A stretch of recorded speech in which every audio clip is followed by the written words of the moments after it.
Knowing yourself in marriage for the past 5 years, how can you say you have improved as a man? What has marriage done for you as a man in terms of your It has improvement? humbled me. It has taught me a lot that, life is not just about me. Decisions that I make are not just about me anymore. Give some young men, even that watch this video, a general understanding of some common challenges that you would say they are not going anywhere, they are not disappearing. We have to accept it as part of the union. It's always going to be a problem. Communication. It's always going to be a time that you might find yourself not communicating properly. You might find yourself not communicating completely. Assumptions would always be there.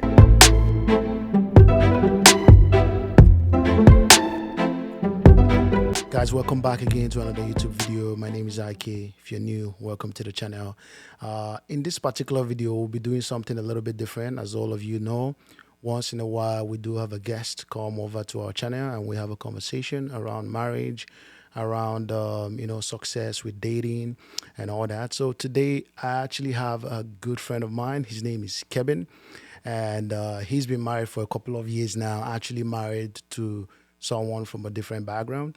And I just want to talk to him a little bit more about marriage and his experiences. And I do want to get his insight about marriage and how much, young people can actually still learn from them. So guys, just join me and welcome my friend and my brother, Kevin. Thank you. Thank you for having me. We're happy to have you around, Kevin. Thank you for being on the show. Thank you. If you can tell us just a little bit more about yourself and share a little more insight in this specific area of marriage, dating. Who are you, in that way, if you can tell us? When you say who am I, that means a lot of things, right? But I would say I'm still a learner, right? You mentioned that we've been married. I've been married for a couple of years. Not too long ago, though. I think I'm going to be celebrating 5 years in marriage early next year. That's quite a short period of time as well as a long period in marriage as well. I'm still learning. There's still a lot for me to understand in terms of marriage, relationship, love, and everything about building a family. I think that's just a few things about me. Okay, that's good to know. What has been your experience in terms of your general experience being married? How would you define it as a young man in your prime, being married? What would you define your experience to be like? How has your experience been? It's like sweet and sour. Okay. It's like sweet and sour. I think my experience is it's been a wonderful ride. I wouldn't say it's all been a bed of roses. Especially for the fact that I'm married to someone from a different background. I'm Nigerian. My wife is from a different country. It's really different, so to say. Yeah. So there's a lot of things that I needed to unlearn Hmm. within the marriage, right? I needed to unlearn some certain things for me to be able to, find a certain level of peace that I found in my marriage, right? So that's where I was like, it's bitter sour.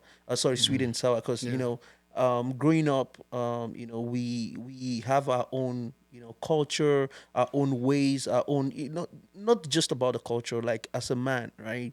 Whether it's a man or a woman, right? We all grow up or learn things and from what we see, right, based off of maybe our parents, right, that's the closest we could be able to learn what love, what marriage, and what a home means, right? True. So there's a lot that also we learn from our environments on the streets, the neighbors, and all of that, right? Things that we see growing up actually, you know, um, in one way or the other put some certain perceptions about certain things, right?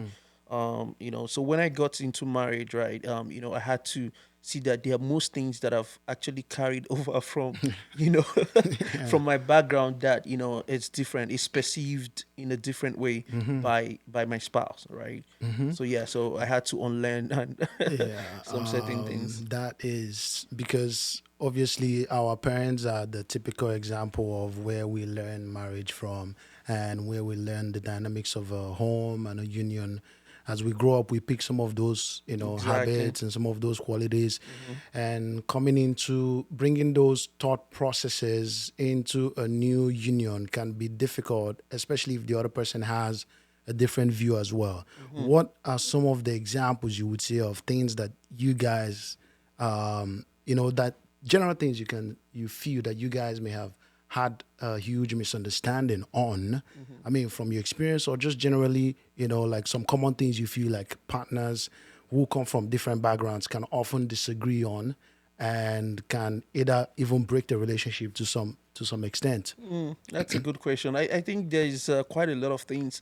One thing that might just be as simple as, as a Nigerian, there's a way we speak. We kind of quote and unquote speak loud, right?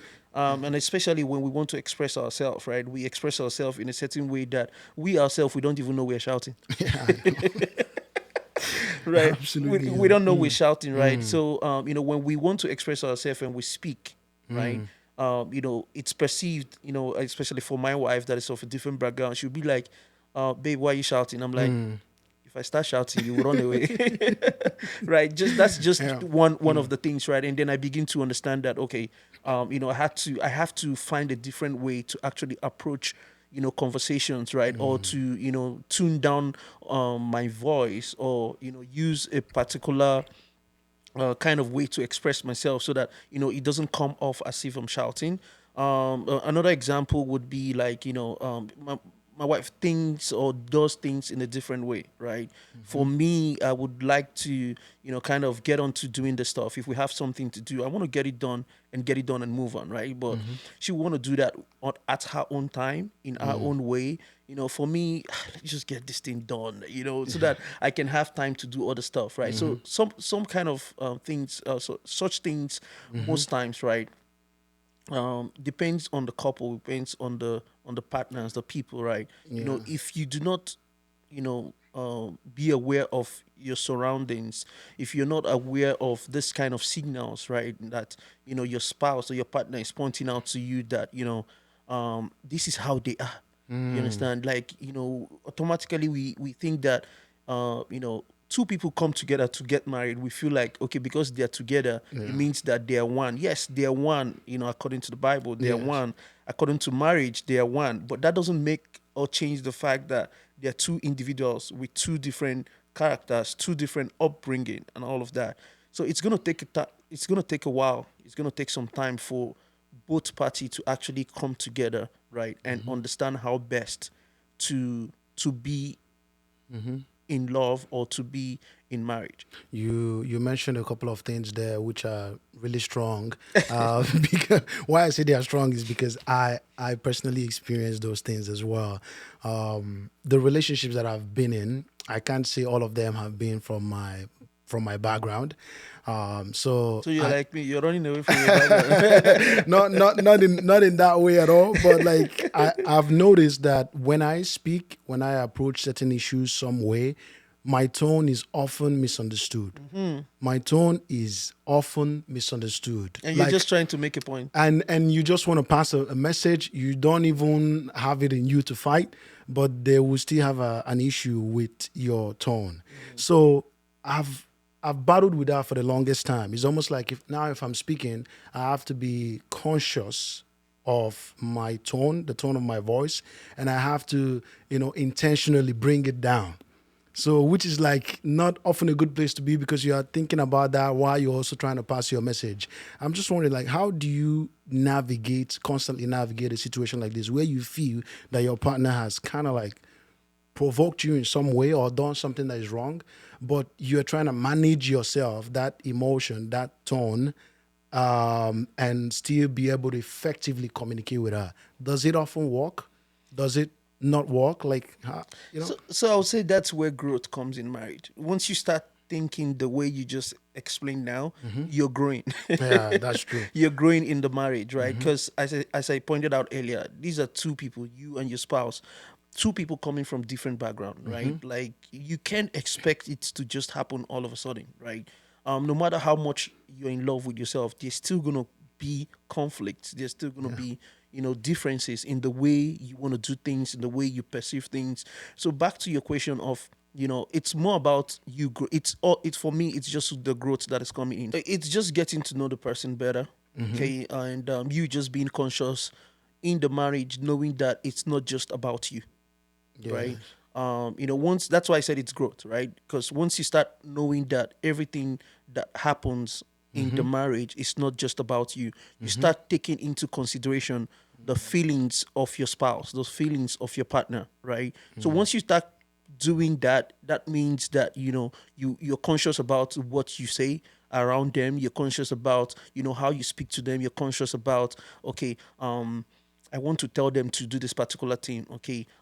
Usually you would just be like, oh, hey, please go and give me this thing, right? And then you start using a different kind of word. Oh, please, can you help me, right? Get this stuff for me, or and you start using words or trying to see a situation whereby, okay, if you see them there, they are busy, right? You try to see that, okay, hey, babe, what are you doing in at so time, right? You're trying to seek their permission, so to say. You're trying to seek their own consent about what you want to use their time for, or Okay. what you want them to do with you, right? You no longer go and say that, oh, hey, babe, we're going out at 5 p.m. Okay, you start saying things that, oh, what are you doing at 5 p.m.? I think I want us to, Oh, I see. you start looking for their own, consent, That's so to gonna be say. hard for a Nigerian. That's hard for a young Nigerian to get used to that. What you're describing, because for me, Yeah, yeah, it's it's gonna take a while. For me, it took a while, right? I wouldn't say that I'm still not in the situation whereby I still find it difficult sometimes, but practice makes perfect, right? So long as you've gotten it in mind that, okay, this is not just about me, right? yeah, This is not just about me. Okay, let's put it this way. What if it's the other way around? yeah. Okay. Right? What if she's the one that is coming to you with that kind of attitude, or that kind of momentum, with that kind of, acts, right? How would you feel? You feel bad. You'll be like, why are you talking to me like that, right? Yeah. Like you feel like, okay, they're disrespectful. Do you think that could have anything to do with being a man, being a woman, in terms of temperament and approach to issues? Do you think there's anything that that could be about it to an extent? There's a little bit of it, but in everything, there's still we can't always stand on the fact that, oh, as a man, okay, I'm built to do this. Yeah, You know yeah, what I true, mean? true. As a man, I'm built to do that. As a woman, you're supposed to be submissive, right? Even yes, the Bible said that the wife should submit to the wife, to the husband, but that doesn't mean that she should kill herself for you. You get what I mean, right? Okay, So yeah. there's a certain extent or a certain level of the things that we of the way we're going to put things in terms of, oh, this is what a typical man should be doing, or this is what a typical woman should be doing, right? Okay. Yep. Absolutely. You spoke through the course of you talking right now. I heard you say something about peace, and peace is actually a strong word for me. I find that throughout my relationships and knowing women, peace is the number one thing that I will rate above even communication. So, because for me, like, communication is absolutely important, but peace has become vital, right? Just having peace and harmony in the home. How do you go about achieving constant peace, maintaining peace in your home? Like, do you feel that there are common things that you guys often have a misunderstanding on? And how do you come together to actually resolve that issue in order to prioritize peace? Um, as you said, peace is really hard. It's a strong word, right? And it's not something that you achieve overnight. I think for myself and my home, I think it's just for me to understand that okay, for me to achieve peace, I have to give up some things, Yeah. right? I have to be able to let go of some things, let go of certain ego, let go of certain, things that it's felt like, oh, my wife should be doing this. I'll give you an example, right? For me to have peace, to understand that I can be able to eat at any time that I want without depending on my wife, I will go into the kitchen and cook. Okay. You get what I mean? Because most people will be like, oh, you're hungry, but you don't want to go into the kitchen to cook. You're waiting for your wife who might be busy working or who might be busy, who went to work or might be busy with taking care of other things in the family to now finish and then go into the kitchen and start cooking for you. Do you get what I mean? Yeah. So for me to achieve peace in terms of food, I would be able to go into the kitchen and cook for myself and as well cook for both of us to eat. That's one way you can achieve peace, right?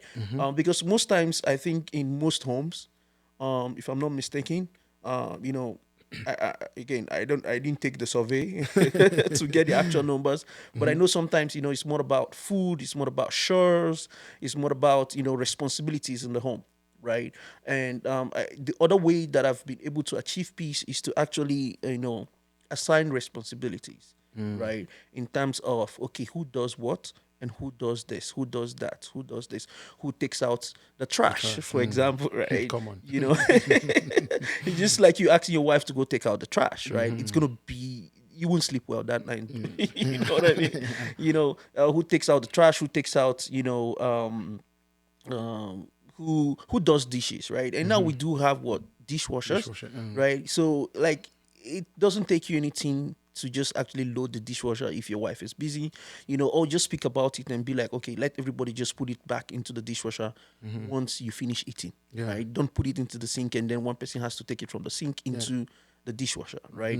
We have to compromise. So I would say for me to be able to achieve peace so far, from what I've learned and in my home, I learned to compromise. Okay. So from your description right now and everything you're saying, would you say you believe in the fundamental duties of fundamental like traditional values of a home where like the woman functions this way or has to be responsible for certain things and the man has to be responsible for certain things? On that note, would you say like you are a sort of 50-50 kind of approach with your relationship, with your marriage on the other hand?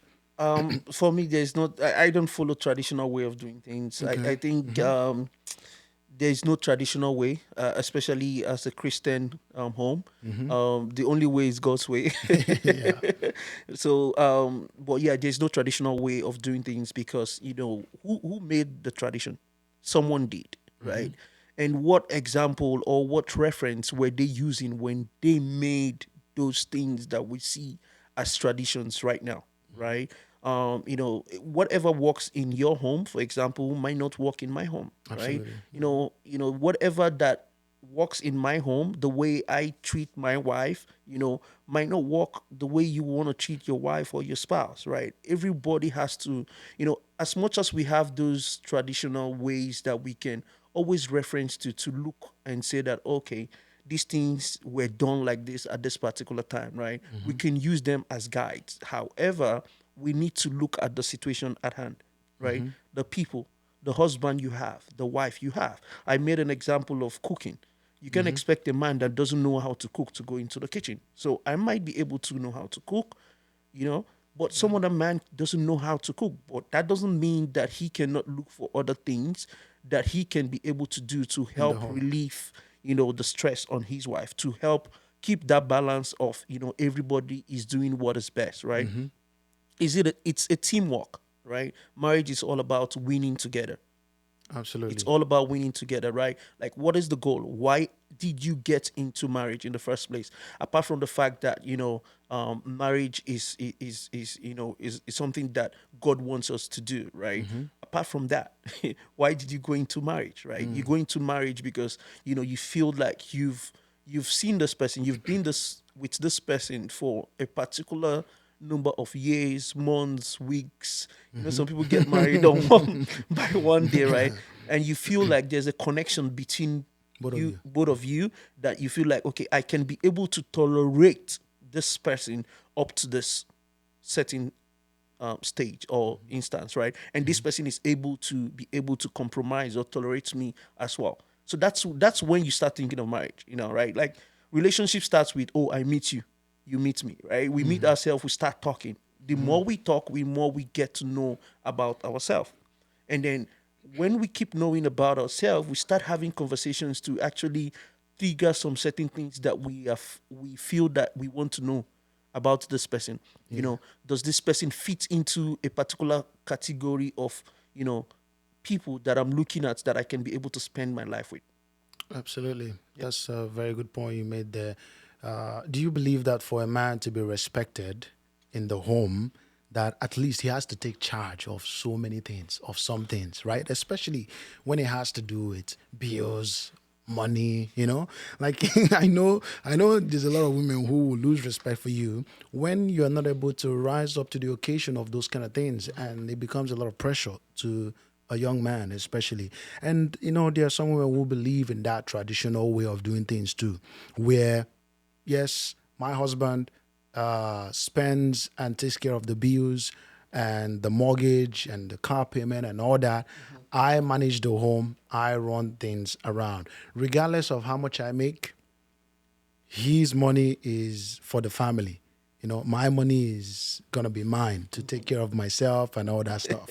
These are actually things that are out Happen, there. yeah. Yeah. These things So happen. and then he puts the young man under a lot of pressure to keep performing, to keep looking for the next best job, to keep looking for the next, And keep source growing of income. white hair. Yes, they age very fast, right? So I'm just trying to understand that dynamic from you. Like, how do you support this in terms of if a woman genuinely has that mindset, right, and expects you to fund the home, to pay the bills, to handle everything that has to do with money, but she's not up to it, regardless of the fact that she's also making money. She's not supporting in that way, but she's supporting in many other ways. There are actually some men too who believe in that, who propagate that stuff. Oh yeah, I'm a man. I have to, pay the bills. I have to take care of this. Do this.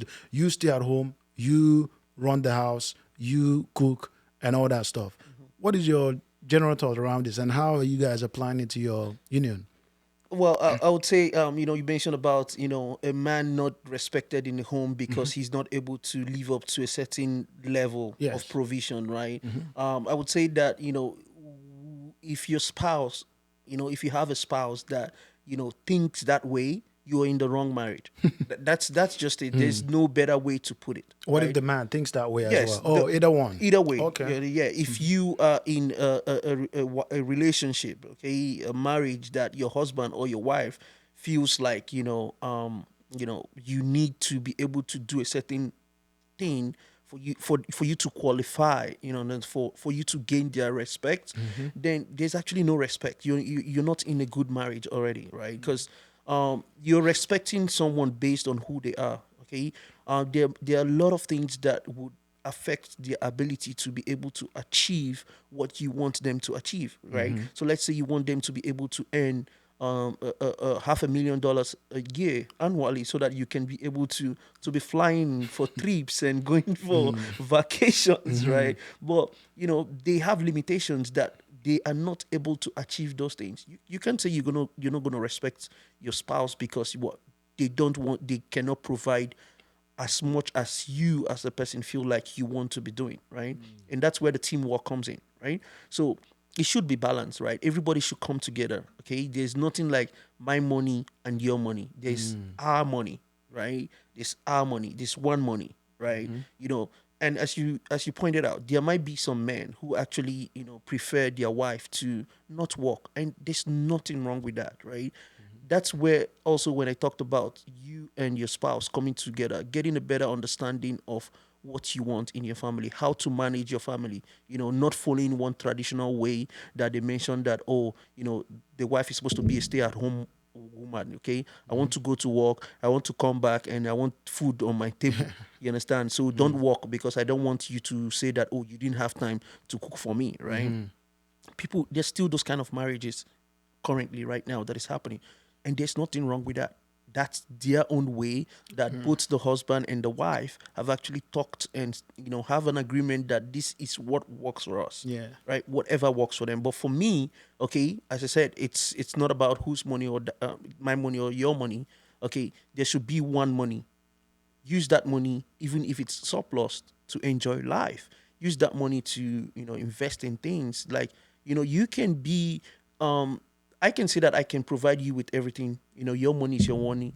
But if you, as the spouse, whether it's the man or the woman, do not know how to manage money well, you're gonna come to me it's going to come off to me as a problem again, because you might be needing more than It's required. what is required, because you're not using your money appropriately and you're running into debt, right? You're running into losses and all of that. So if the man and the wife comes together, I think they can be able to plan better. I actually find that most union that work, from my own personal experience and also from talking to people and also from reading things, I find that most union that work is actually a union where 50-50 doesn't exist. I mean, some people for 50-50 they are up for it. They will do it with cooking, they will do it with finance, they will do it with running the home, they will do it with a lot of things where you cooked today, the next day is your turn. You're cooking the next day. And I don't find those kind of unions to work from what I've read and my Because if one experience. person fails to cook the Yes, then next it's gonna day, be a then it's gonna problem. be a problem, because you'll be Absolutely. like, oh, I did my own share, okay, of stuff. And I Yeah. was watching a program the other day on TV, and the wife was saying that, oh, we both decided that I should buy tickets to this event, to this game, and he was supposed to use buy us a ticket to travel out of the country, right? So this year I do this, and then next year you do that, for example. Like, so that's like two people having two different money. So I'm using my money now Yeah. to take us on a game, for example, a basketball game this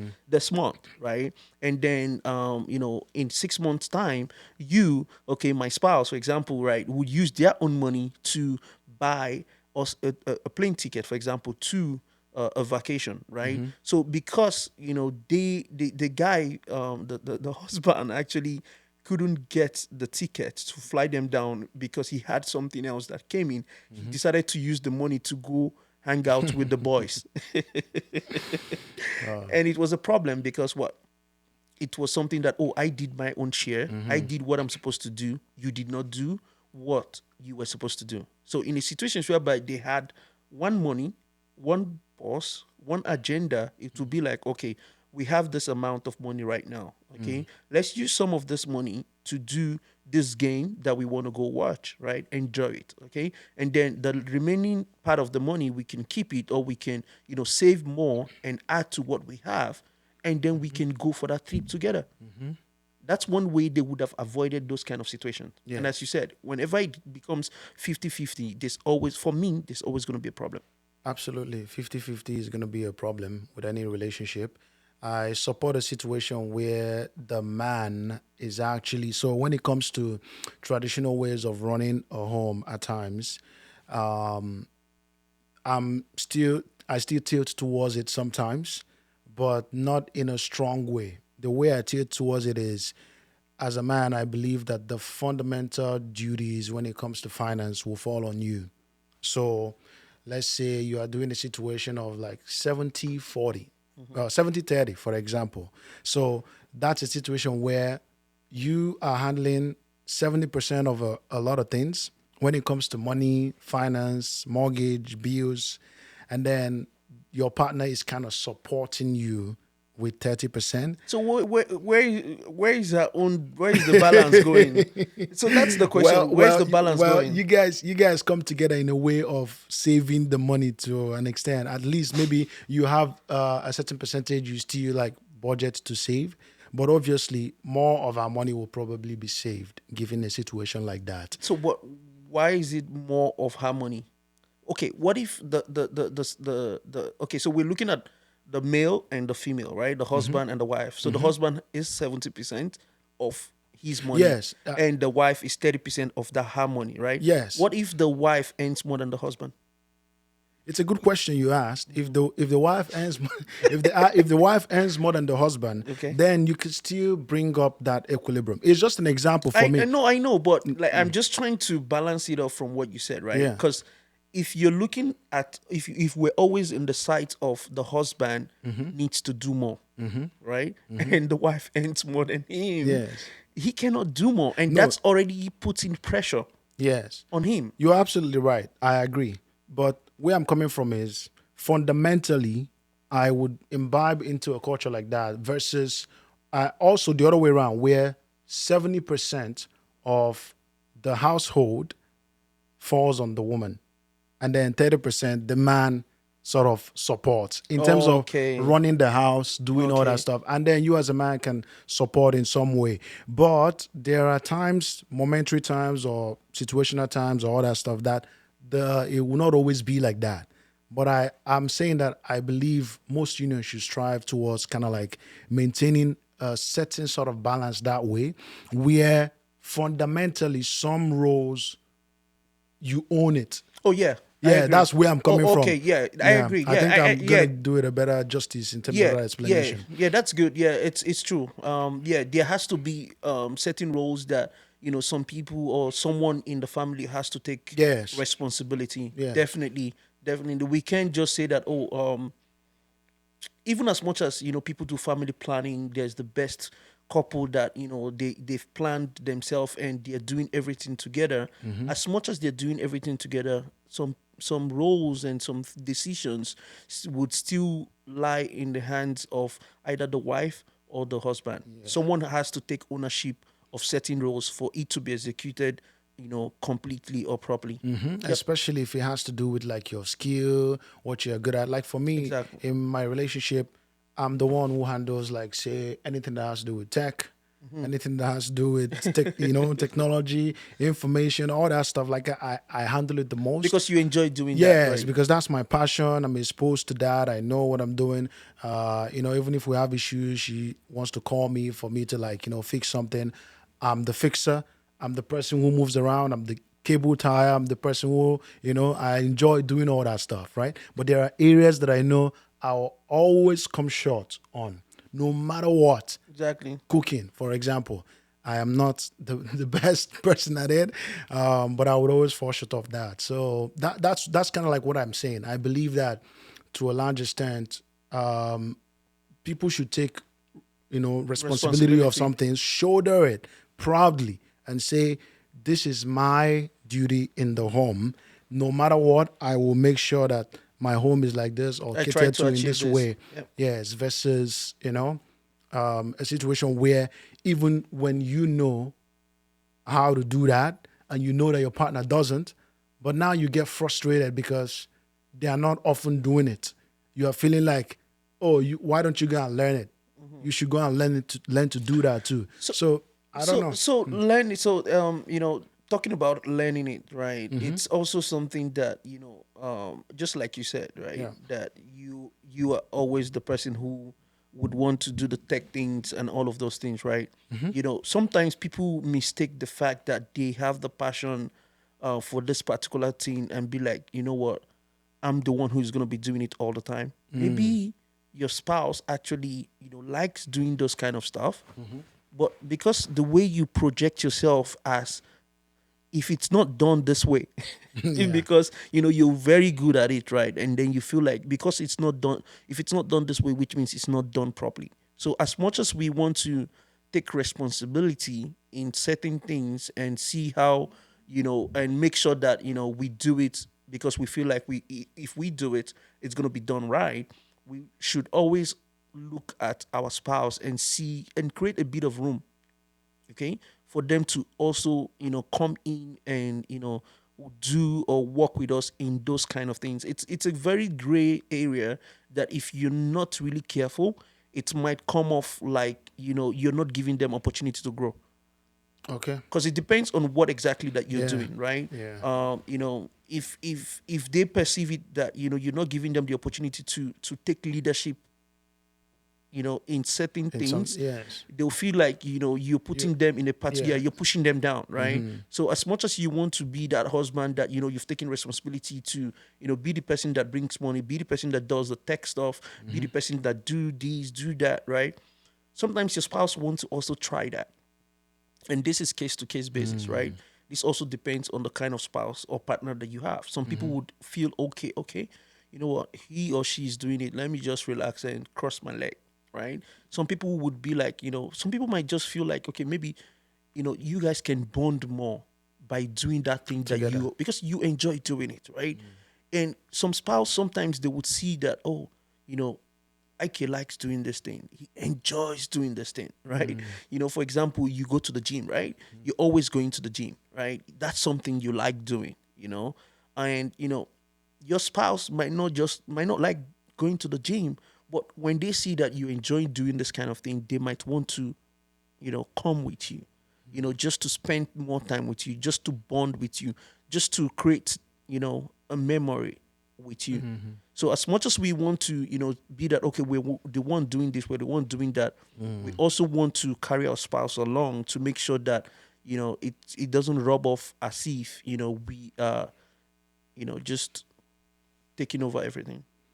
Knowing yourself in marriage for like a couple of years now. How long have you been married?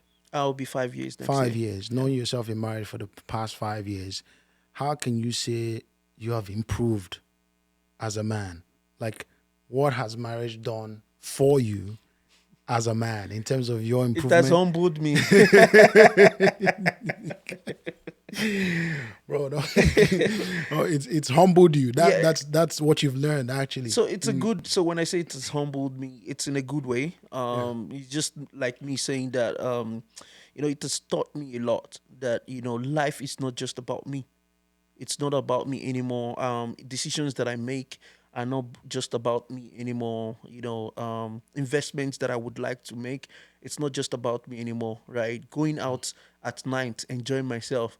It's not just about me anymore. Right? Because there's someone that is at home. Right? That is thinking about me. That their life is now kind of attached to mine. you know. So things that I would do normally when I wasn't married, I can't do those things anymore. And it's not for the bad reasons, right? It's for the good reasons because, it is not just about me anymore. I'm Yeah. no longer living for myself. Okay. So how would you also define, like, obviously, like you've told us your growth, but give me give some young men even that watch this video a general understanding of some common challenges that you would say, okay, these things are evergreen in the union. They are not going anywhere. They are not disappearing. You have to live and with it. and yes, and we would never recover from it. We have to, accept it as part of the union, as part of the marriage. This, no matter what you do, nobody is compromising to the degree that it would help the relationship. Or even if you can tell that she is compromising, she can tell that you are compromising, but to the large extent it still remains a problem and not going anywhere. What would you say could potentially be some of those challenges, or how you end up just navigating yourself in those situations?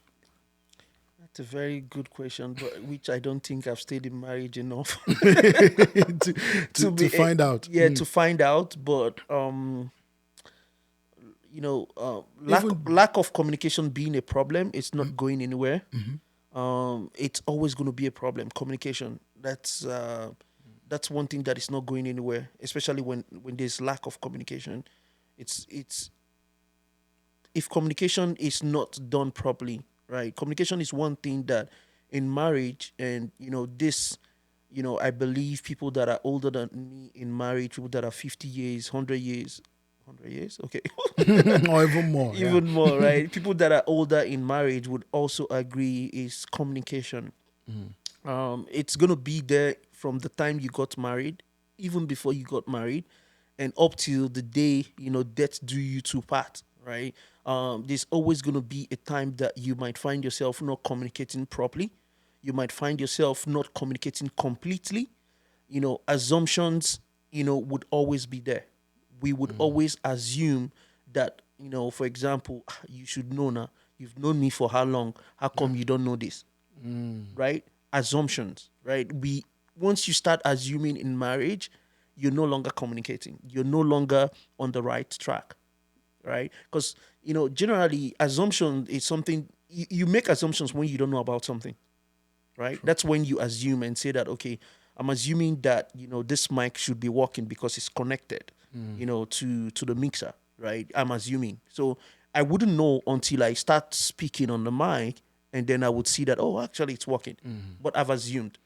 Okay, if I don't go and test it, right? So sometimes we might assume certain things, and then we go, because of that assumption, we make some certain comments that would trigger, our spouse, right? That would trigger our spouse because we're assuming, right? So I think that those are the two that I see Yeah. that would always So be far, there. so far in your marriage, because it's still, I mean, it's relatively young, but even during your relationship, I mean, you probably dated her for maybe a couple of years. Yes. So do you see any sort of difference when people talk about being married, being in a relationship? Some women often say it's different. The way I'm gonna be with you is different. It's more intentional or whatever. Oh, They when give they a lot get of married. yes versus a relationship. So being in a relationship versus being married, do you see any difference there's for di- real? there's different. I Okay. think sometimes me and my wife will be having conversations, and I'll be jokingly telling her that no, so you don't sorry, and I will be having conversations, and then I will jokingly tell her that you're married now. you know because it's gonna be different, but going into marriage with the sense that, oh, I will change when I'm married, is not the best way to go about it. Okay, so I just want to make that clear, right? That there's gonna be a difference between the way you act, the way you do things before you get married and when you are in marriage. It's going to be different. But I just want to point it out that you shouldn't go into marriage having it in mind that, okay, now I'm not doing certain things because, I'm not married to him yet. Once I get married to him, that's when I'll start doing some But that's certain kind of things. where I'm also coming from, where some women actually intentionally hold back on being somewhere with you because they say we are not yet married. So when you say some way, right? Let's define that some way with you, right? No sex before marriage. That's what the Bible says. And as a Christian, you should live by those kind of rules, right? People are different, and this video is not going to be watched by only Christians, right? Yeah. People from different background, religious background, would be watching it. It depends on what you as a person, what you want to achieve, what you believe in, right? What you believe as a person, right? What you and your spouse or your partner then, right? Yeah. What you guys are working on together, right? So holding yourself back to say that, oh, I wouldn't have sex with you before getting before marriage, right? If that's genuine between both of you and you guys believe that this should be the way things should be done, then that's okay. I don't see any problem with that. But holding back some certain attitudes that you feel like you already know that you're a stubborn person. you know, you're a very hot-headed person, Yeah. right? But you're hiding that. And this is not about the woman, right? This goes both way, whether the man or the woman, right? You're hiding an attitude that you know that is part of you, that you're not willing to change from, right? You want to get into marriage because let me not do this because if this person finds out that I'm like this, right? They might not be comfortable with me. Let me get into the marriage. He's not going anywhere. She's not going anywhere. We'll sort it out. Yeah. And that's when you get into marriage with the wrong baggages. And once those things are seen in the marriage, you see the partner, whether it's the husband or the wife, be like, you know, you weren't acting up like this before. What changed, right? You start seeing that, oh, wow, was I dating a different person all this while, right? Yeah. Because there are some attitudes that have been kept in. You know what I mean?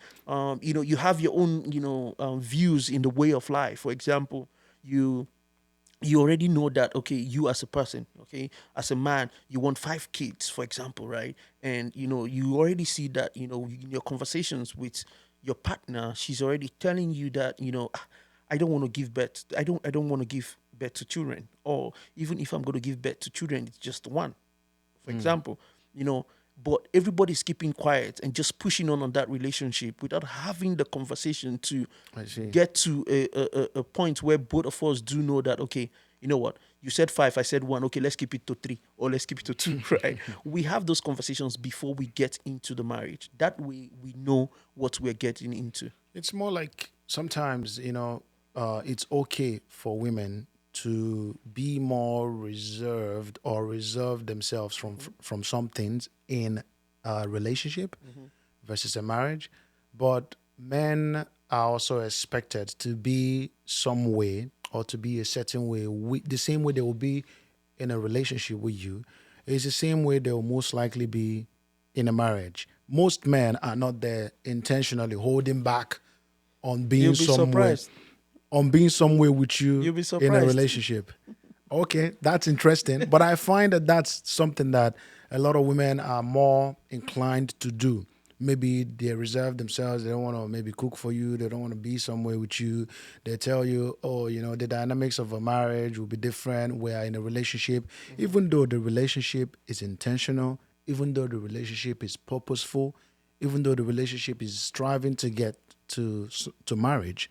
So I'm just wondering, like the controversy around it can be a little too much because it seems like men will be expected, regardless, to be themselves or to show up in the union, whether it's marriage, whether it's relationship. But sometimes I find that it's not really the same for the women, where they feel like, oh, I will now be myself and open up and do whatever you want or whatever in a marriage. And I find that to be a little bit of a limitation because how does someone truly know who you are or truly understand you if you're intentionally holding back a part of you that should love and show to your man, who truly you are, even within? How would somebody actually even be believing of the type of person that you are, or see that, oh, truly this is how you respond in this kind of situations, this is who you are in this kind of situations? That those will not show if you're intentionally holding back a part of you. And the group of people who I find that do that more are women versus men. What's of Like it? hold What's of it? Did you it's not it's not No, I'm just it's not joking. even a survey. I It's get like what you something that I is get what you're real. saying. I think it's perceived more to be that women are actually the ones that are holding back. But we should understand that you can't pour out all yourself before getting into marriage. So there's a stage of relationship that you would get to, and you would know that, okay, I want to be able to get married to this person, right? Now, and once you decide that you want to get married to that person, right, you have to have a mind shift. You have to have a mind shift, right?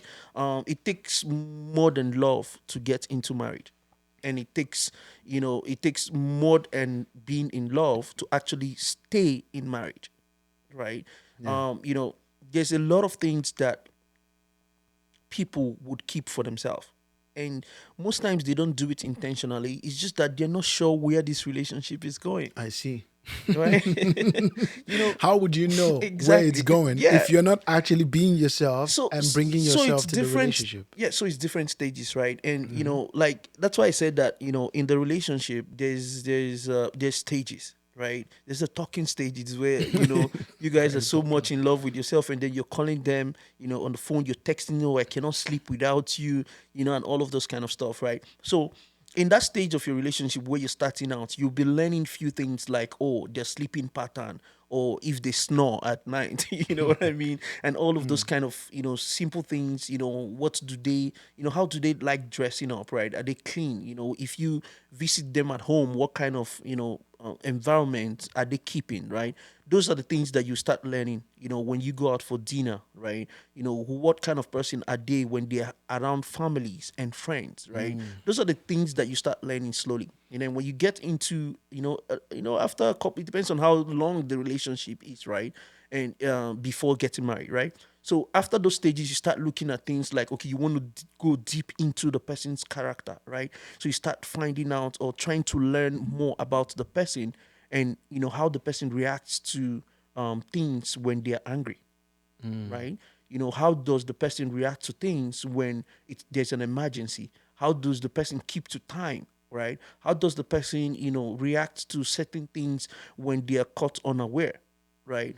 So those things you start learning. You can't learn even like I'm sure even people that are married for over 30 years, they're still learning about themselves, Themselves, yeah. right? So there's a certain stage in your relationship that you would have gotten up to that you feel like I have known this person up to this extent. This person, a lot of women will be like, oh, he checked off this box, he checked off that box, he checked off this, he checked off that, right? The women have their boxes that they check off. That's We the don't have. that's kind of like where I'm coming from. Where if people are not bringing themselves to the relationship to you know be s- fully known, so so how so do you check off boxes? so that's the thing. So you if your box has not been checked off, then so apart from the fact that okay, somebody might be lying about a particular thing, so which means trying to act like they are good in a certain way, but they're actually not good. We're humans, right? We cannot do anything about that. We cannot be able to see what the person doesn't want us to see. There's so much that we can only be able to know. You cannot do anything about that. Remember, these are two people that are coming from two different backgrounds, two different upbringing, two different families coming to become one. So the thing is them becoming one and learning about each other. So the purpose of the courtship of the relationship is to learn and see how they can coexist together, right? And if you see that, or whenever you think that this person is not giving you as much as you think that they are giving you, if this person is They hiding should be something, giving you. yeah, if this person is hiding something, that's already a sign for you that this person is hiding something, and you shouldn't go into marriage with that person. Or if the thing that you think the person is hiding from you is something that you can live with, why not? Right? Um, it's not always going to be, we pray for every marriage to be successful, right? They said till death do us part, right? But that doesn't mean that, somebody wants to kill you with a punch before the death do you guys part, right? And then you still be in that marriage because you feel like you still love yourself, right? I'm still in love with him. He's beating you. I'm still in love with her. She's beating you. She's calling, the cops for you in a certain, you guys are just having a conversation and, she's already, fighting, or you guys are fighting all the time and all of that. You can already see that, there is a shift, in the attitude, which might be something that someone was hiding in the relationship before they got into the marriage. So, we would now be able to see how to resolve those kind of issues and all of that. But anyways, to answer your question, from my own opinion, you can't know everything. Okay. There are some things you have to compromise when you get into marriage. You have to just compromise and just pray and work on ways that you can actually, resolve it and move forward, learn from it, right? Yep. Being a married man for 5 years now, how much of how would I say it? How much of physical attraction or being into each other do you feel is important in a marriage prior to getting into the marriage, and how do you continue to, even in the marriage, feel that aspect? Because there are a lot of men who prioritize other things, say like compatibility in many other ways. Maybe I can see she's gonna be a good mom. I can see she's gonna be able to take care of the home. I can see my family will like her. I think we get along and communicate properly.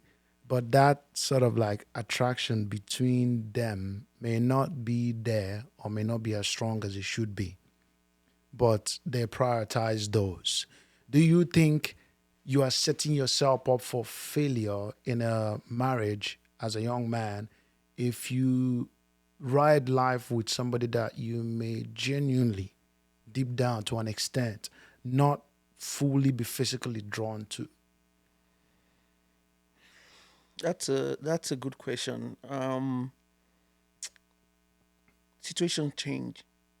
Um, I have a direct answer to give to this question, but the reason why I paused about giving that direct answer and say that situation changes is because we might be attracted to this person.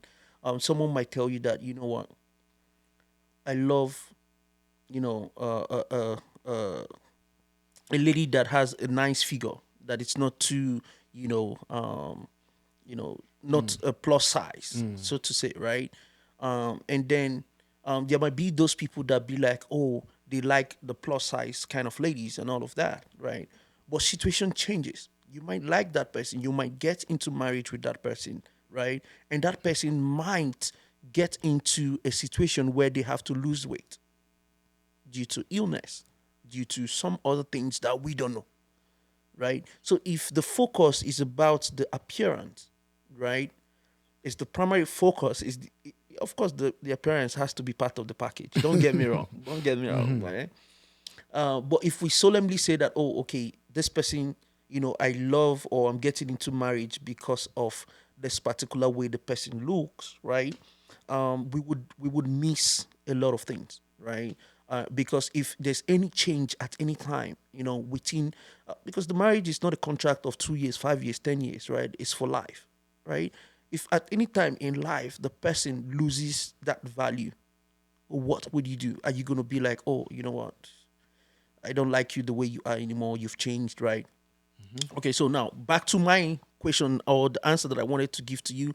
Yes, it is important for you to, to look at to get into married with somebody you feel like has the physical appearance that you like, and in order for you to keep it burning all the time, you have to keep it, because if you like the person the same way, you understand, you have to invest the time and also what it takes to keep the person that way, right? If keeping a good shape, keeping a good appearance, keeping a good look, all those things cost time and money. So Absolutely. you have to be able to invest all that it's required, right, for you to keep it that way. And for me, right, I would always, if my wife is going out and I feel like, oh, there's something she's putting on that I feel like, oh, this doesn't look nice, just comment about it. Tell them that, oh, hey, I think you should wear this, or Yeah. I think you should do this, or I think you should do that, right? Give those kind of compliments, right? Tell them how they look all the time. Keep that desire that you want, to remain. You constantly have to let them know. Okay, because if at any time, you understand, and you're not letting them know because it pleases you, right? It's Yeah. also for their own well-being as well. Okay. Pretty important points you made there. Uh, how much of, say, like, what would you generally consider as stepping out of a union? So, being married as a young man, there are challenges you're obviously going to face. I'm not saying that women don't face those same challenges, but there are challenges with society right now where, a lot of things are being pushed to young men, things that they shouldn't actually be encountering. This is also due to the availability of many of those things. So you find that there are a lot of women on Instagram who possibly expose their bodies, or just propagate themselves with nudity and all that. TikTok, everywhere, even YouTube now is actually infiltrating that platform. And all these things is being pushed to men, especially young men who, they just want to get your attention, monetize your attention, obviously, make money off you, or just men spending time in the midst of things like that, right? Even pornography is very common. A lot of young men engage in it, or just watch pornography. Some partners even watch pornography together. I'm not sure that's particular to everyone, but I'm just creating this sort of scenario. What would you say, you on your own even, what would you say would mean stepping out of a marriage or stepping out of a union? This is you now, like, branding, like your partner potentially branding this as cheating. What you just did, Uh, you have cheated on me. Well, I think even the Bible says that merely looking at the woman lustly is sin, Yeah. right? So we don't want to do anything that we know that it's gonna be seen in the eyes of God, and in the eyes of God, if just looking at, oh wow, this girl looks pretty, right? It's already a sin. Now that's God, and God can be able to easily forgive us if we ask for forgiveness. Now bring that to humans. So let's bring that to Okay. humans, right? So for humans, right, it's definitely going to be seen. Okay, so talking about how much, like the example you gave for pornography, right? Like why you watching the pornography in the first place? There might be few reasons, right? Is it that you're not satisfied, right? Or is it that you have some thoughts in your head that you are imagining things in a certain way, right? And if you have thoughts in your head and you're imagining things, such as it's taking you up to you watching porn, why don't have that conversation with your partner, the way you think that you want to, have sex, Be intimately. yeah, be intimately, right? Have that conversation with them, right? If they are cool with it, you guys can do that, right? If it's not something that is stupid, you know what I mean? Because people do different things, right? Yeah. People you do random things, right? So if it's not something that is out of the scope of what should be done, if there's even a scope in some these days, there are no scope, right? To a large extent, a lot of people say there's scope, Right, especially even for Christians. right. Yeah, for me, there's scope, right? So Yeah, you believe some things may be out of bound for Christians for for me that some in the for bedroom. I wouldn't say the word, I wouldn't use the word Christians. I would say for me personally, I think that there has to be limitations of how far you go. You Yeah. understand? And those Yeah. limitations are based off you and your spouse, right? How much fun you guys want to have, right? Because I cannot be going to do things to my spouse or she doing things to me that I'm not comfortable with. What if she wants to be a certain way with you that you are obviously not comfortable with? Or she really desires it. Your partner desires to be this way with you, all that stuff. But that's something that you're like, nah, I'm not going there. This is I'm too much. I'm So not going. what happens in situations like that? We'll have the communication. We'll have the conversation. And reach some sort of compromise, I Yes. guess. Okay, Yeah. that's what's Come important. come with a compromise on how we can be able to achieve a Yeah. certain level of whatever that fantasy or whatever that intimacy that my spouse wants to have. So for me, also like coming online, putting up your body, out, nudity, just the way you said, for me, it's not required. I wouldn't condone that. And those kind of conversations, it's not that I would pour out that conversation in telling her that, oh, no, no, no, no, no, you cannot be, no, you're embarrassing me outside. No, right? I wouldn't have that conversation that way. I would have that conversation in a way that or that would make her understand that you don't need to do this to achieve this. I'm actually painting but it's good you spoke on that because that's an important part to hear. But I'm also painting a picture of where young women portray themselves in that way, not like married women, Yeah, yeah. but like they are seeking out single men, right? So I'm saying that this kind of content and production of things like this, they're not going anywhere. There are things that many of us don't want to talk about or even dive into. But no matter what, nudity, porn, a lot of all this sort of content are not going anywhere. Yep. They are here to stay and they will infiltrate even every aspect of everything else about our lives. Netflix, TV, even advertisement, social media. It's coming up. Yeah. It's always popping up somewhere. Yes, they are everywhere now. So like that's what I'm saying. Given the abundance of this, that puts one in a certain conundrum. Like it puts you in a difficult place as a man, where no matter where you look, you will kind of spot something like this. You will It kind of just see it.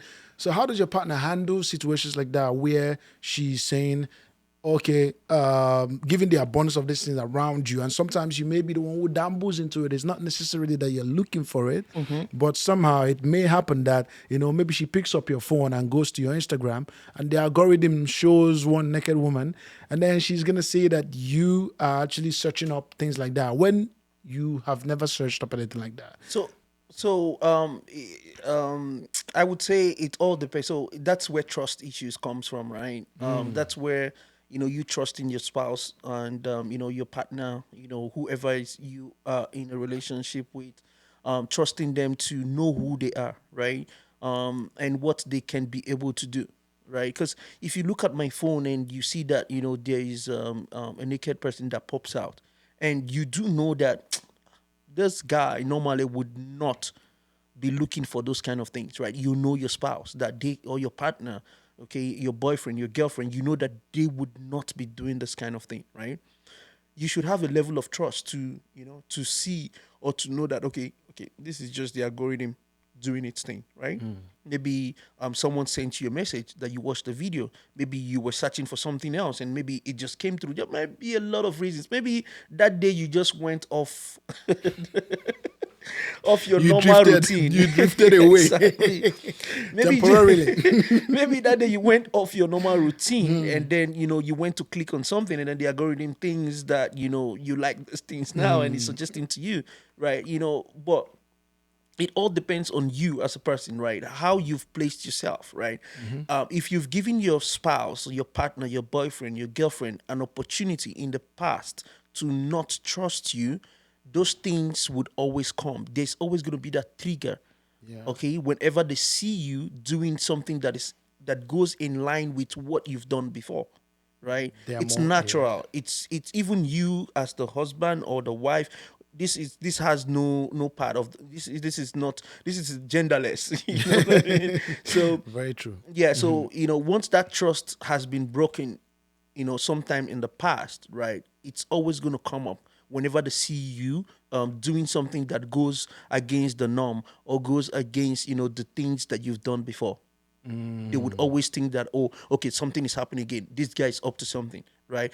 Simple things like unlocking your phone, right? In marriages, phone causes a lot of problems, right? It's the If biggest yeah, one the of the biggest, biggest yeah, problems, right? yeah. For me, the phone is here, right? When you start locking your phones, right?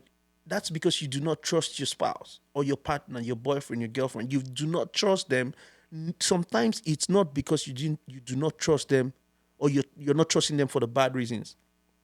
Sometimes you might be doing something on your phone. You might be walking on your phone. You might be doing some things on your phone, and they might not understand, or they might go spoil something. They might go, misplace, Okay. delete, whatever it is, stories that people give for reasons why they Why they why they lock infiltrate their your phone, why they lock their okay. phone. There's a lot of reasons that a man or a woman can give you why they have to lock their phones. So maybe they might be doing it for the good reasons, but you need to explain to your spouse, your partner, your boyfriend, why you're not unlocking your phone, like why the password the phone is locked, right? I can put a phone lock on my phone and drop it. Some people will be like, oh, why are you even locking the phone? Okay, give me the phone password. Yes, I can give you the phone password. But please, when you go into the phone, okay, don't play around here, here, here. These are things that I'm doing on the phone that are important, right? Don't do this, don't do that, don't do that. If you want to go through my phone, whatever it is, sure, right? If you have those kind of conversations, right, then I don't see any reasons why people are holding on to their phone as if it's life. You're able to, you understand, to eat the same food, you understand, shower together, you understand, I know. share a lot of things, but you cannot share phone passcode, right?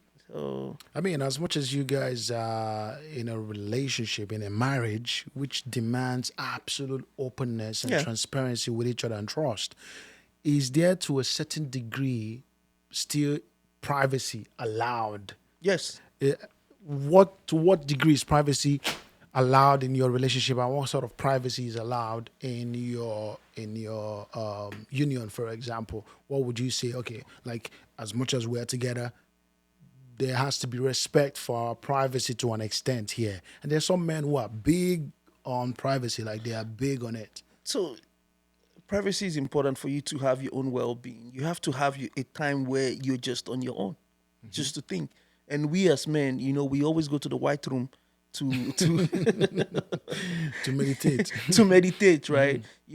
That's your own privacy, right? Just that personal space that you have at your own time. Whether it's 1 hour, 1 minute, one day in the week, whatever it is that you just feel like you just want to have your own privacy. Where you just want to process your own thoughts, process your own things. As a man, oh, as a human, Let's- let me not say a man, as a human, you should be able to have a time where you self-reflect, right? Just look at where you are, where you've come from, okay, and where you want to go, right? It's not every time you want to have, before you bring that conversation into the marriage, into you and your spouse, to have a conversation about those things, right? Have you sat down on your own to reflect? Okay, as a man, in situations whereby we're saying that the man should be responsible, right? Even in the Bible, it says the man is the head of the home, right? So being the head of the home as well, you need your own privacy, you need your own time to able to reflect, and would help you make better decisions, right? It will help you make certain moves that would help your marriage, right? There's a lot that has been thrown to you by society. There's a lot that has been thrown to you, by your spouse, right? So you on your own, you want to take all those things, and then you want to weigh them, right? You want to weigh them, and sometimes you get to make some certain decisions that would guide you in a certain path when you are alone thinking. And that's why people meditate. People will be like, some people it's different, right? They'll be like, at night, at 6 a.m., at 3 a.m. Some people will be like in the afternoon. Some people will be like, okay, they go jog, they go run. Yeah. And that's where they clear their mind. So privacy has to be there, right? There has to be some sort of privacy, and this, it might and can come in various ways. How much of external family influence do you allow into your union? Like, this is always going to be a problem. The fact that you're married someone from a different background is already going to be a challenge for a lot of people from your community.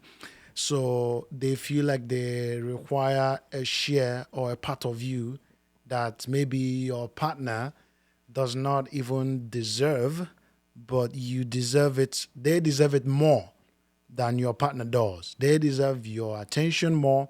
They deserve your money more. They deserve your resources more than your partner does, because they are your brother, they are your blood, they are your, everything.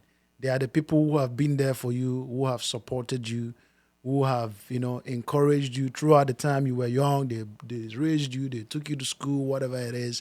But now suddenly you met this strange woman in their own description, who is from an entirely different place, and you joined yourself with her, and now she's become your all, or Yes. your center of attention, your focus. Yes. So how do you separate, pleasing this group of people? Potentially they exist, always they do, and also maintaining your good relationship with your partner? And how do you handle situations like this, because they exist, and I'm sure you may have Yes. experienced them. Yes. Well, I thank God so far from my own experience.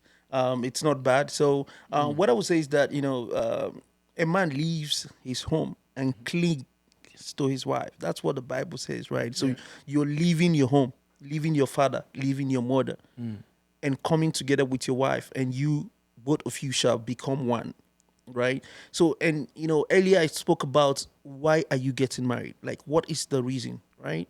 What is the reason? Why are you getting into this marriage in the first place, right? So, if like for me, I'm getting in marriage because it's what the Bible said I should do. It's what God wants for me. So, my own way, right? My own understanding is different from other people why they're getting into marriage. So I'm going to be speaking based on my own understanding and how I've navigated, this kind of situation, right?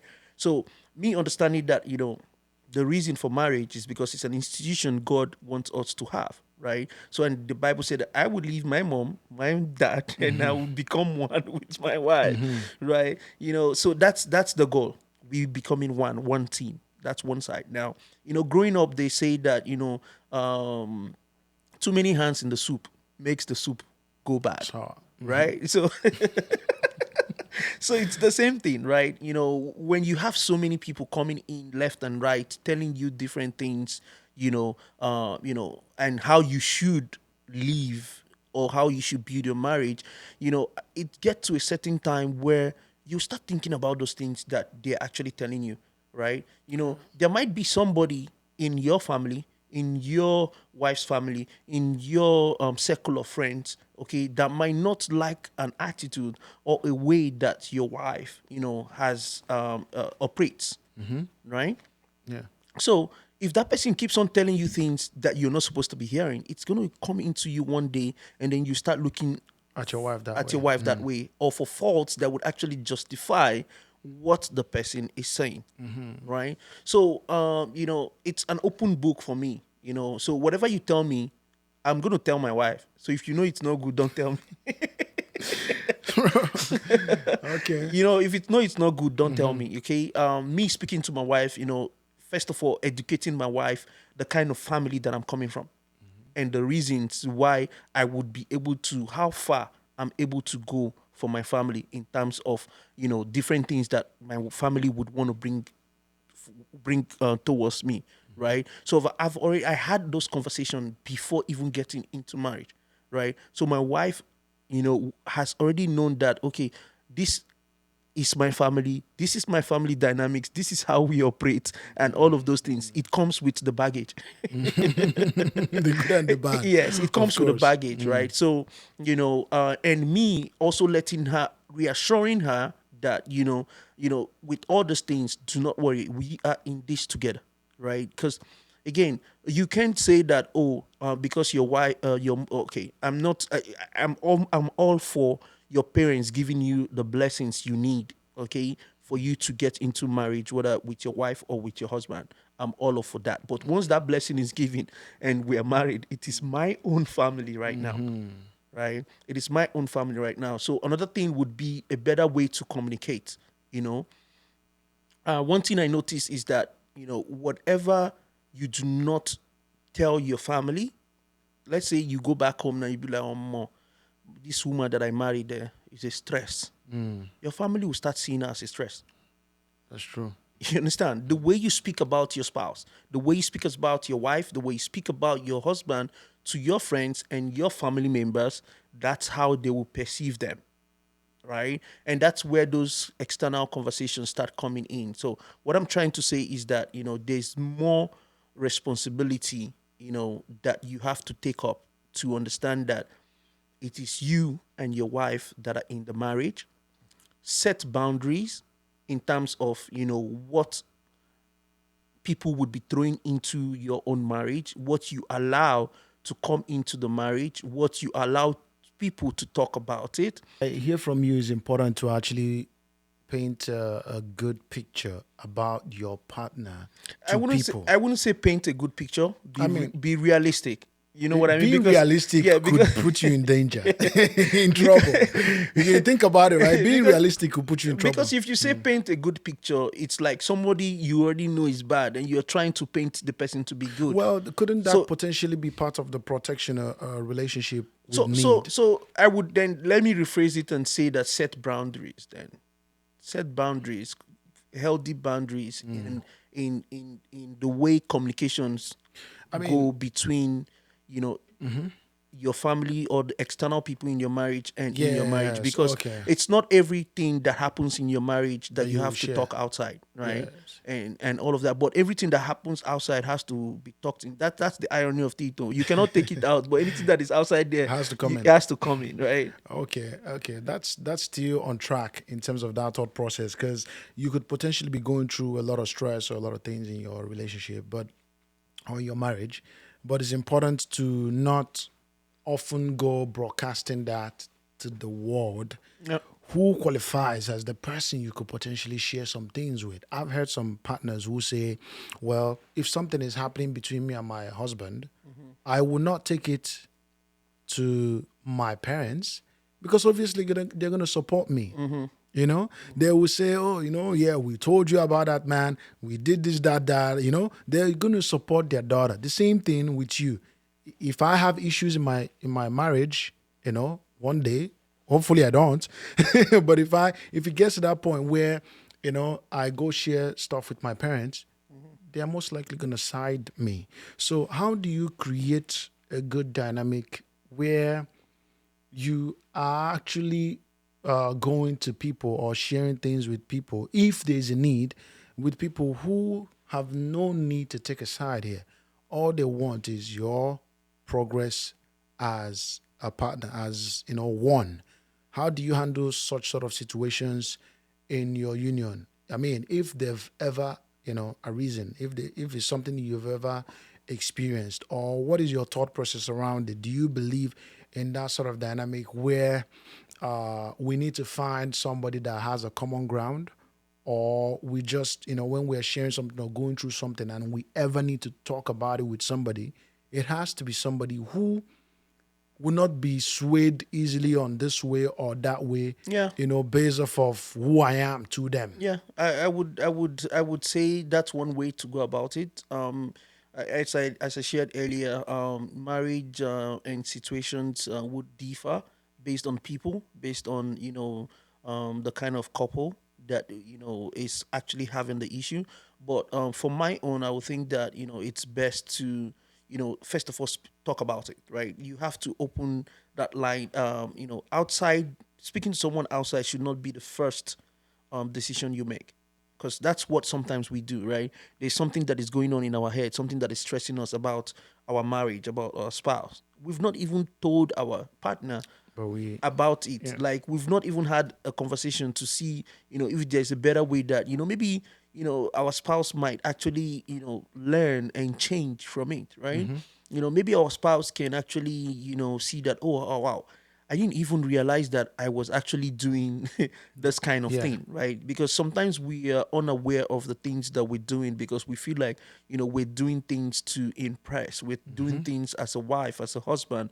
We're doing things to hold our marriage together. But, we might just be doing things that is coming off in a bad way, in a way that our spouse or our partner feels like, this person is doing too much, or this person is not supposed to be doing this thing the way they do. So the first line of communication should be within the marriage, both of you to have that conversation.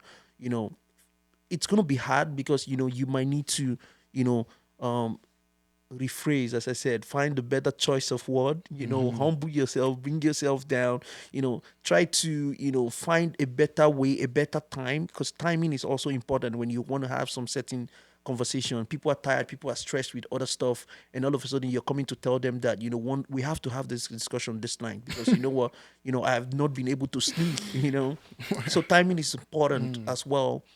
So have that communication inside first. But however, if you've had those kind of communication internal and it's not helping, then you have to talk about it with your partner in terms of, okay, do we go seek counseling, right? It has to be an agreement between both parties to seek counseling. It can, because you cannot go to counseling alone. Well, you're going to counsel yourself, right? Because some couples sometimes they don't believe in counseling, right? They don't believe that somebody outside can be able to help them realize or see a gap in their marriage, right? So they will always believe that, no, I'm not going to counseling, right? You have to be able to convince them to see the need for that counseling to happen. That way, it's going to be effective. Let's say a woman is watching this podcast right now and she gets to this point. What advice would you give any woman in terms of handling her husband better? I The cannot. typical you you literally say to yourself, okay, you know what? If I'm talking to a married woman who is facing general challenge in their marriage, and she's saying, well, my husband is like this, like this, like this, is generally complaining. And genuinely, those complaints can be valid. Okay. It can actually be true that the husband is like this, like that, like that. But she meets him with like a lot of complaint of things, a lot of possible nagging, or a lot of just like distress, right? Obviously that would be the reaction. I'm just speaking to the reaction that she would have, because no woman would be content with their partner constantly being a certain way with them that they don't like. So to an extent she's going to express it. But if you have the opportunity to just talk to that woman specifically, what would be the advice you would give her in a married woman who talks about her husband somewhere or discontented in her marriage, in her union? What would you tell her to do? Um. I know it's specific to the So situation or there's whatever, but volume. There's a lot of message inside a message, right? If the guy, oh sorry, if the husband, the spouse, the boyfriend, okay, is nagging, all the time, there's something that is missing. There's a message he is trying to pass to her. Okay. I would say try listening to the message. Try to, you know, pick out some certain things from what he's saying, just to get a better understanding of where those naggings are. Like what points, there has to be a reason, right? And most times, if we do not actually listen, okay, and that's why people talk about active listening. We can always just listen, but we're not actively listening, right? So if you do not actively listen, you might miss some things, right? I'm believing that, as you said, it's a genuine reason why the husband is nagging, why the husband is complaining about the things that he is complaining about. Just listening to them. If you think that they are not understanding or they are not giving you a clear picture of what they want, tell them to write it down for you. Tell them to write it down for you, and you just take your time to self-reflect. Except the husband is asking for things that are, beyond your control, then it doesn't make sense. Then someone else needs to actually have the conversation with the husband to see, to let him know that, what you're asking for are not realistic. What about the man? What advice would you give the man in opposite situation where this man is like, yeah, he's discontented, and how do you advise the man to go about handling his relationship, handling his partner? A man who is just like feeling like in a marriage, feeling like, okay, did I make a mistake here? What's going on? How do I handle this? What do I do?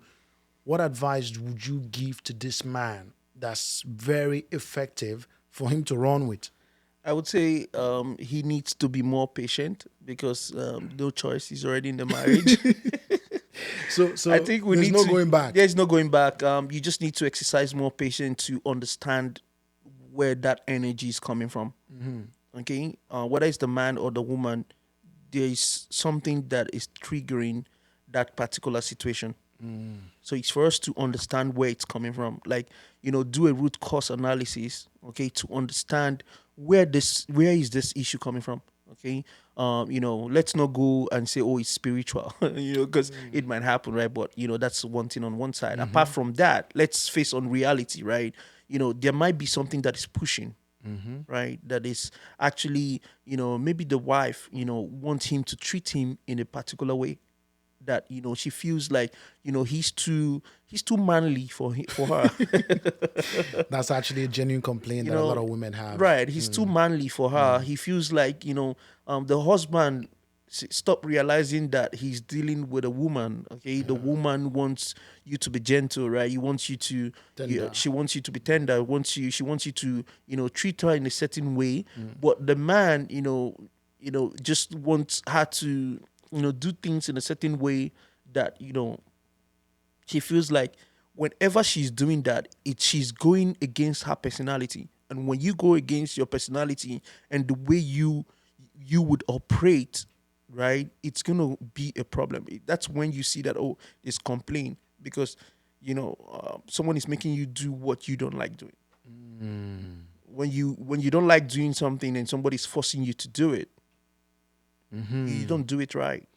Sometimes there can be like, some partners have this like mindset where they are not being intentional or very collective, right? Because they've lived very individual lives. You see a young man who has lived by himself, who is doing things his own way, and another girl who has lived by herself, doing things their own way for years, and they come together. It becomes hard for them to actually blend their lives properly. And you notice that those kind of people actually have like stronger mindset where they just believe that things have to be done my way, my way, my way, and then my way always leads to divorce, leads to a lot of other issues, Exactly. of which the most common things they write there is irreconcilable differences as the result of why they part ways. So I believe, obviously, I know you might tread on that part, which is by the Bible being the foundational constitution of marriage, and for young people, that's what it should be. But even when some people are applying the principles of the Bible, they are still facing some sort of challenges. You know, what advice would you give a couple that's constantly bottling head and they insist my way, my way, my way? What advice would you give to a couple like this? I think they just need to to seek God's face. They need God to infuse in them the spirit of patience. Okay. That's I think that's one thing that I've seen that is big in marriage. And if there's no patience, everybody is rushing somewhere. Everybody's rushing to achieve something. Everybody, if there's no patience, it brings up competition. There's competition, and when two people is saying that it's my way or your way, somebody feels that they should have a better say. They should be the one. They feel like they have more to offer than this other person. Yes. You're not gonna do it right. That's why I'm saying I want you to do it this way. Oh, no, no, no, no, I know I can do it right. you know let's do it this way. Because so there's no patience in that marriage. So each of them do not have the patience to, okay, you know what, let's do it your way and let's see, right? Okay, why don't you tell me your way of how you think that you want this to be done? Okay, why don't we discuss and see? Okay, why don't we share our ideas about this particular thing that we want to achieve together, and then we'll see, right? Okay. So that would be what I would advise, to young couples, or Okay. anyone that is experiencing those kind of situations.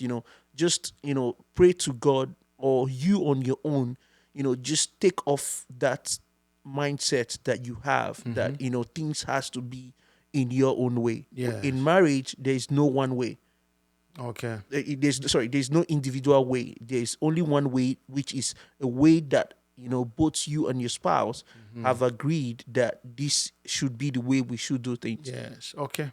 Yeah. That makes sense. Before I actually ask you this last question of your advice to like unmarried people, there's one tip I wanted to share with you about marriage. So, with women, when there's a problem, so let's say as a man now you have a fight with your partner, right? So let's say it's a fight due to maybe something that she's probably done or something that has happened with her, right? And you are pissed off about it. You are angry. Obviously, with an issue happening, there will be a response. There will be a response of, I don't like this from a man. So just so you know, to a large extent, that your reaction actually could easily become her problem. So this is why many women don't find themselves apologizing, right? So when you react, that becomes her problem. Women don't actually see the fundamental problem sometimes of something that they may have done. Not all women. To a large percentage of them do not. Let's say the way you are reacting, let's say she came back home late, right? She came back, there's a rule you guys have, 11 o'clock, we're all home. But she came back by 1. Now you have a reaction. Now you're not happy. You're going to say something. What's going on here? Why you come back home? Your tone is going to be elevated, like we talked about tone earlier. And that at some point would become, that tone, that reaction of you becomes her problem. And So when you say becomes her problem, right? In what context? Like how? It means just like on a tip of something that I had learned, which means that women sometimes may not actually see what you are saying, identifying as the problem. It's Okay. your reaction That would make them that they would see. as the problem. So you're trying to say that it's more about they would first of all see your reaction before understanding what you're trying to tell them. They may not even understand what you're trying to tell them So at it's all. how you react that That's they would the see. problem. So now, for me, in that kind of situation, if you have a kind of woman that has that kind of Mindset or approach. or approach, now is for you to, you understand, to reverse or make changes and adjustment to the way you have those kind of conversations with them. That's exactly what I'm trying to share with you. Where I'm telling you, like, at the end of the day, when you see women react this way, do not take it personal. Right. That's Okay. what I'm even trying to don't take Yeah, it that's personal true. because you have to realize that they focus on your they will try to make you feel better at some point. But that apology or addressing the root cause of the problem is not always going to be there. Yeah, it will be how you react first. Yes, it will be how you react, how you handle yourself. So being cautious of how we react in relationships in our union is important because that may help to show them what the issue is. But if you have an instant reaction that's not good, Yep. she's gonna pounce and focus on that And hold as it. yes, as why are you speaking to me this way? Why Right. are you that becomes a problem. So, Right. but on that basis, what is actually your last tip in terms of unmarried young men, women that most likely are believing God, but are just still on the defense sometimes. There are so many young men and women who are on the fence about marriage, but so many people have come to that point where, yes, I want to surrender to a union. I want to give myself in. How do you advise them to navigate this journey? Um, just get into marriage. It's just too much hype around marriage. The society has actually made it seem like marriage is a bad thing.